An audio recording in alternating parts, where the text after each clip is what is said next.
This week on Click, thousands of happy school kids in Kenya.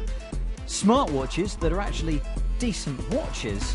And I get chased out of town by the locals.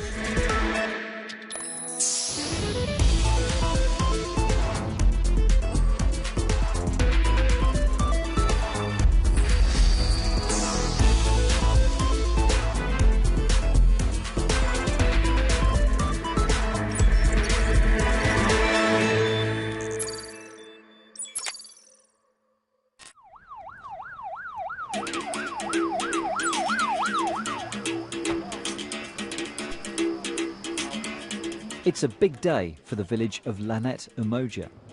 Everyone has turned out to catch a glimpse of Kenya's Minister of ICT. Parents, local dignitaries, oh, and the entire population of the schools in the local area. And no, it's not just because we're here. Spencer from BBC. Oh, okay. Well, I don't think so anyway. Hi there, hope you like the new look Click. We've tweaked a few things, I hope you enjoy them over the coming weeks. I can't always promise this big an entourage, but, you know, we're going to go with it today. After all, we are in Kenya. We're in Kenya, yeah? We're in Kenya! Yeah! So what has attracted 3,000 people to the school hall to hear speeches and watch dance routines? Well, it's the fact that this town will, for the first time, have access to information that a lot of the world has taken for granted for years. Never mind the internet, these guys have come here today to hear about the outernet.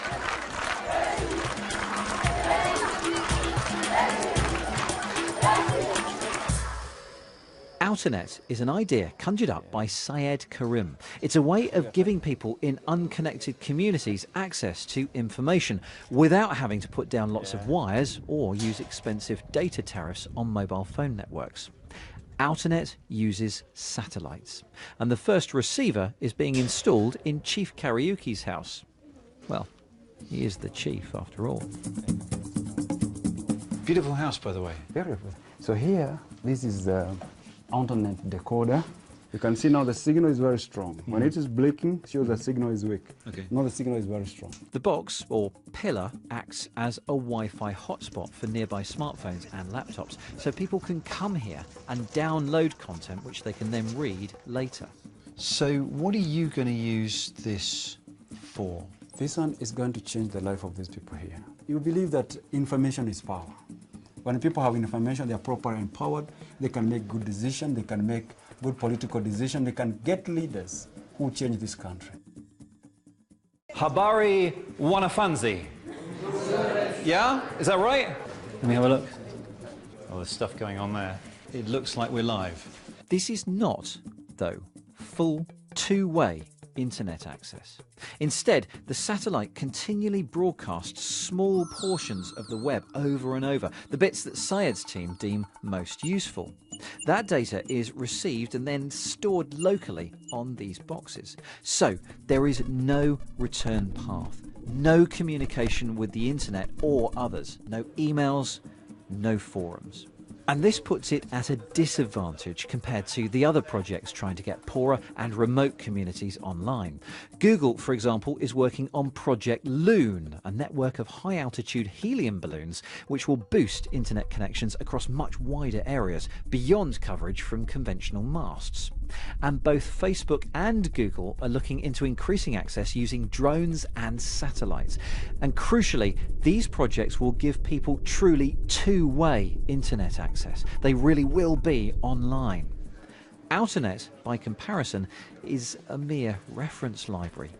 But Syed tells me that this simpler one-way nature does have its advantages.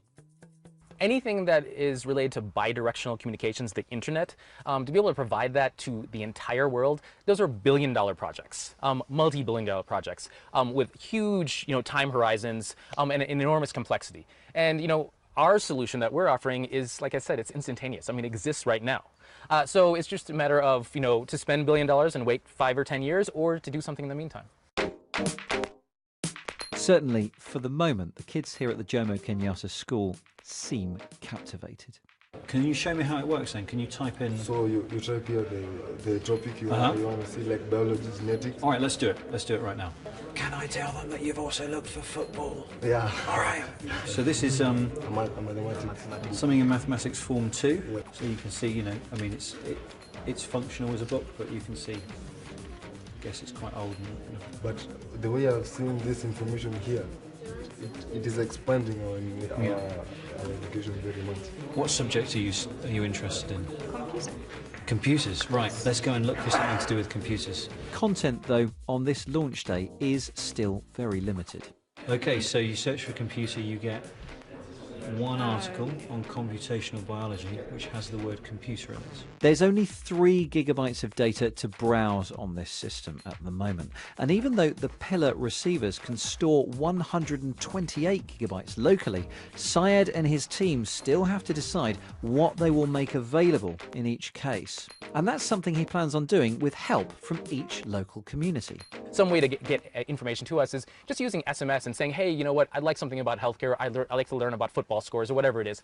Great, we'll just go ahead and use that demand to be able to inform what content is. It'll be basically a portion, you know, portion based on local demand, a portion based on online demand, saying, hey, this is really important, let everyone know, and a little bit saying, hey, we think everyone should know about this. So it's going to be a mix.